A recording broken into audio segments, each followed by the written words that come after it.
Welcome to the show. Did anybody watch a Goob on Instagram? Goob, you too? So every single time he starts off, he goes, "Welcome to the show." Person who he's going to fuck up is kind of like what he does. So I always find that entertaining. So, welcome to the show. Nutrition and Fitness Myths edition. I don't know what just happened. No, let's all right. I'm gonna have to see this thing. We're trying new things today. We're trying new things.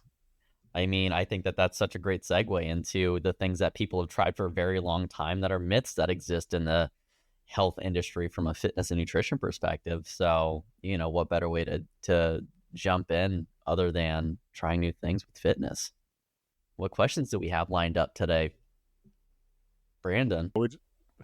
Oh, yeah, going over the myths. I think one of my favorite myths I think I talk to people about are about carbs, and that carbs make you fat.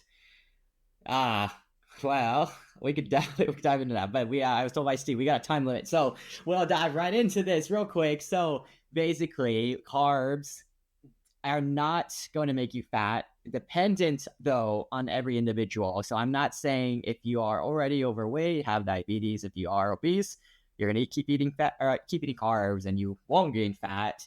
But if you are an active individual, it is something that you shouldn't be afraid of, especially if you do any type of intense cardio in general, working out, powerlifting, CrossFit. I worked for a hockey team, and even the players, it's interesting how far this myth has really gone, even to the professional level. During their preseason work, they would they'd be finishing up a hour-long strength training workout, maybe have anywhere between 10, 15, 30 minutes, it's up to an hour sometimes, before they had to go to the ice and do some ice skating practice for their cardio piece. And they were like, I don't know what I should eat.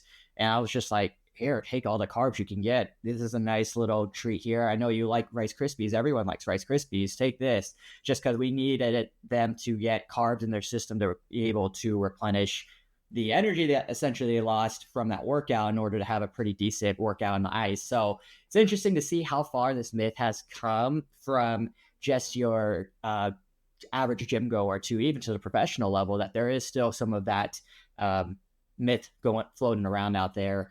But yeah, carbs aren't bad, but again, it is very individualized. So before you go off and start eating a bowl of Fruity Pebbles because carbs aren't bad, quote unquote, for you, just, you know, it's all independent on what your daily activity level is. Like anything, it's going to vary from person to person. And that is, but overall, the blanket statement myth is of carbs make you fat. It's not true. It's not true.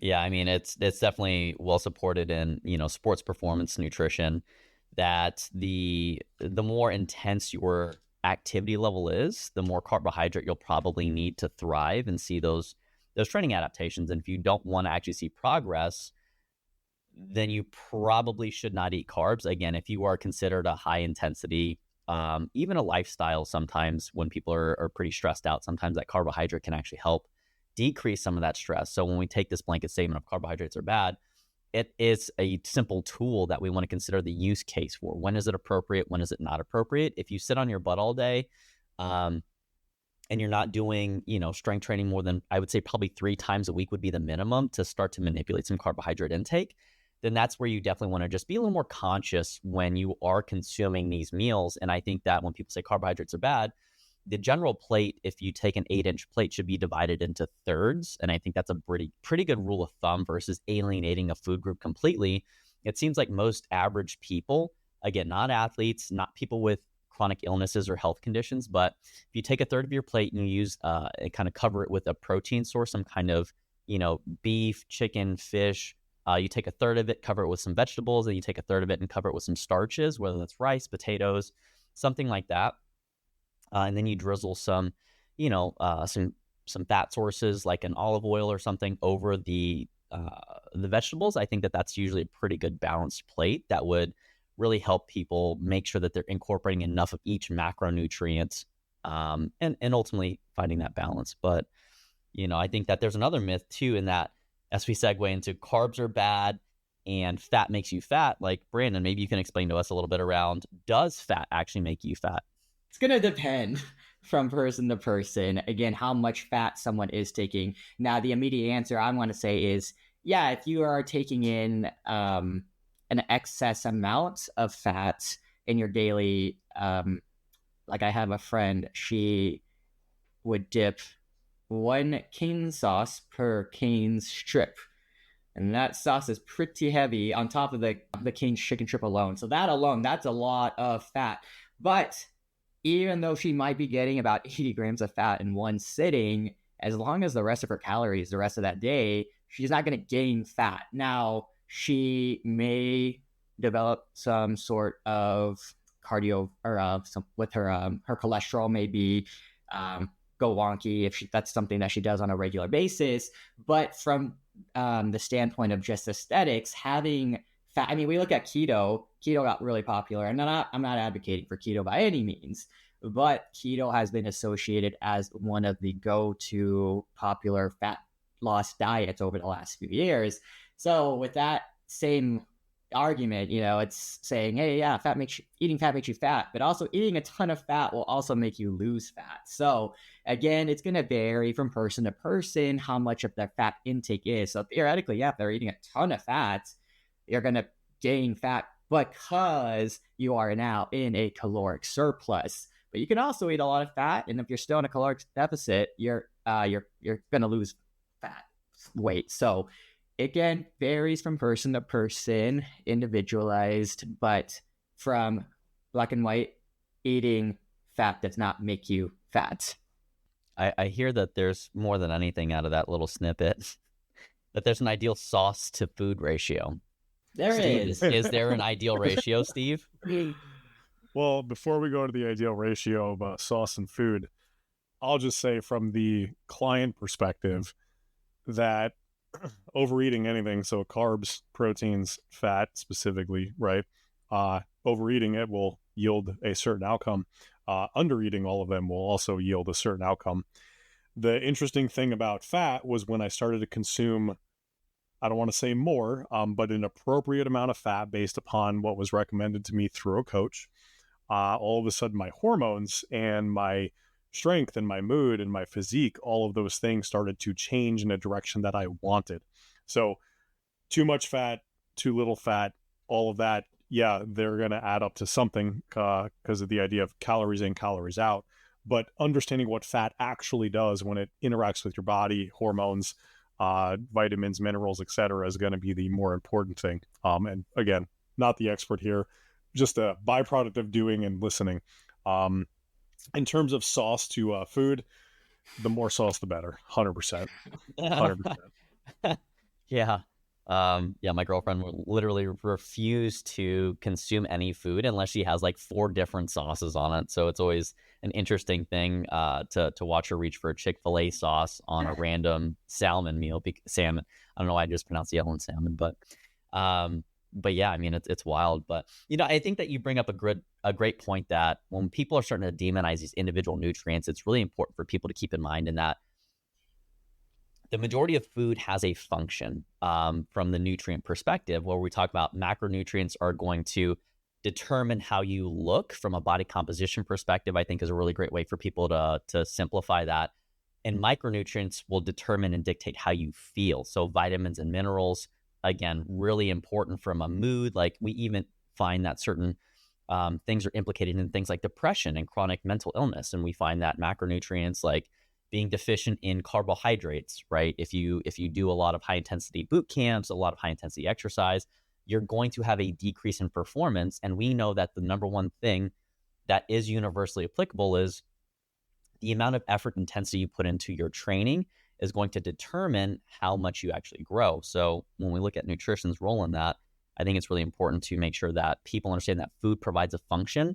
And while it's not just fuel, there are things that you just want to keep in the back of your mind of what do you need more of to support your day-to-day, your activities of daily living, so on and so forth. So I think that's a good segue into our next question, which is why people feel like they can't lose weight because their hormones. Is that a true piece of information or is that a myth? But when we think about like the true reason why people will gain or lose weight is purely because they are either in a caloric surplus or a deficit. And while their hormones might influence that threshold of where that might be, for instance, when people have a lower thyroid hormone, right, which is commonly implicated in weight gain, we actually find that a lot of the metabolic processes sure do slow down. Their basal metabolic rate might slow down by 5 to 10%. But by and large, it's the fatigue and lethargy that come as a byproduct of that inherently cause people to want to move less. So the interesting part about being in a caloric deficit, when people say, well, I'm in a deficit and I'm not losing weight, oftentimes we find that when people consume less energy, aka food, aka calories, which literally a calorie is exactly just a unit of energy that's derived from food, we get less energy, we're going to want to we're going to want to use less energy. And it's kind of like a bank account analogy. You're not going to want to spend what you don't have, and you can spend on credit or debt only to a certain degree. And so when I think that, and I think that, yes, to support your original assertion that it does matter, I don't think that it's the biggest determining factor of what it means to have the appropriate caloric deficit or weight loss. What is your perspective on that?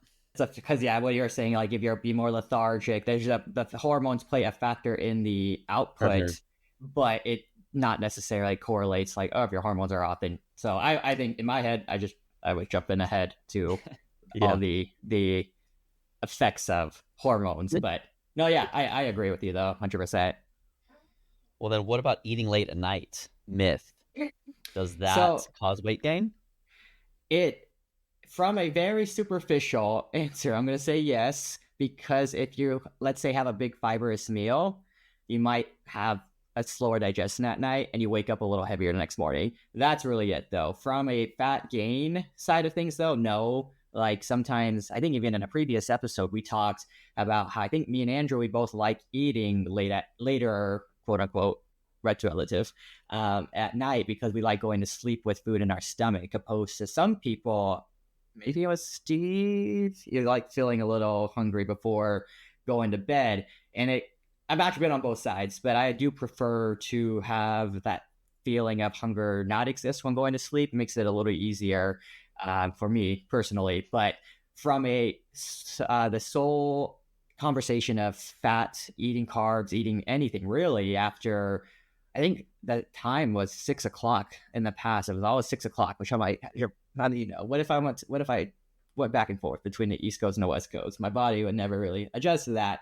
It's a myth. It's a myth. You're not going, as long, again, if at the end of the day, you're still in a caloric deficit, if you're in a caloric surplus, whatever your goals may be, nothing magical is going to happen because you're eating at a certain time of day. Your body's still working at night when you're sleeping. And so it's not like, okay, well, you're here in a coma state. So even then, even in a coma state, you're still burning calories. So it's a myth. It's a myth.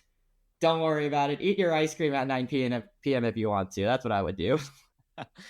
I would definitely agree that it's, it goes back to exactly what we just talked about with the hormones, and that the overarching theme in research right now suggests that when all calories are considered equal and someone's eating 2,000 calories, it doesn't matter if they eat 2,000 calories right before bed or if they eat, 400 or 500 calorie meals throughout the day. It's the overall amount of energy. And if you have more energy than what you need to burn and survive and kind of do your daily activities, then obviously the remainder of that is going to go into storage, the same way that if you have more money in your bank account after you pay all your bills, ideally some of that gets put into storage. Versus if you don't have enough, then obviously that's going to have to pull stuff out of storage, or which we call, kind of a very similar anecdote to fat loss, in that you're going to have to pull energy out of your stores, which is traditionally going to be, stored as that either those fat cells and or that muscle glycogen where you store blood sugar. So I think that that's definitely good for people to keep in mind, which brings us to our last myth here. Steve, we're going to throw this one over to you. Do you think that supplements are essential for fat loss? Yes. There you have it, folks. 15 minutes. 15 minutes. No.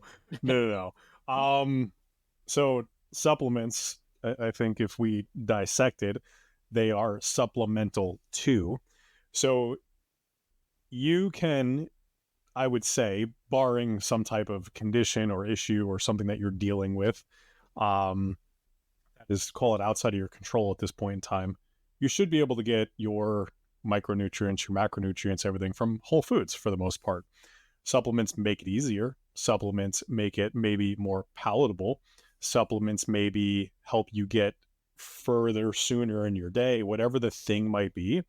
But if you need to hit your 35 grams of fiber and your 200 grams of protein and your 85 grams of fat and your 160 grams of carbs, and it's not a recommendation, it's random numbers right now, you should be able to do all of those pieces with whole food. And if you break down your macros and you're trying to get certain vitamins, certain just ultimate, call it nutrients across the board, then again, from food, a wide variety of food, that is going to, generally speaking, help you get there.